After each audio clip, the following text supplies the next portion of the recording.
Farruh, familiya Mahmudov, mahallaviy ishlash bo'limi bosh menejeridan anglamoqda. Qavla Mahmud mahallasi anglamoqda biriktirilgan bo'lib, bugungi kunda biriktirilgan mahalla uchun 4-5 xil produktlarimiz bor. Mahalla kesimida tadbirkorlik rivojlantirish uchun produktlarimiz bor. Jumladan Prezidentimizning 60-sonli qarorlari doirasida yoshlar tadbirkorligini rivojlantirish uchun 5 yil muddatli 2 yil imtiyoz davr, 1 yil imtiyoz davri bilan yana foiz to'lovlaridan 3 yil imtiyoz davri bor.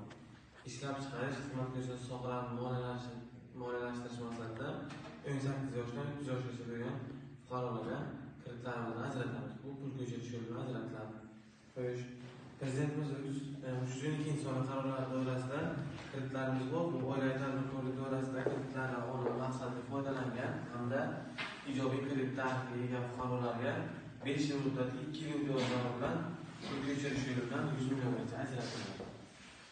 Xuddi shunday bankimiz ustun produktlardan mahalla loyihasi doirasida kreditlarimiz bor.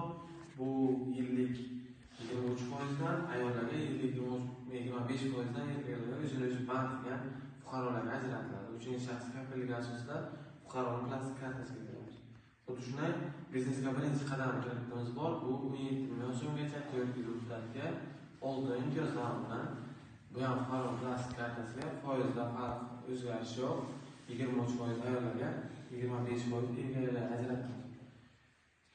Qiziqishlaringiz bo'lsa, produktimiz bo'yicha savollaringiz bo'lsa, aytsa kelgancha harakat qilamiz. Masalalaringizni ishga yozib olib, ko'rib chiqishga bormi? Produkt bo'yicha savollaringiz bo'lsa, mahalla bankirimiz faoliyat yo'l bilan bemalol murojaat qilsangiz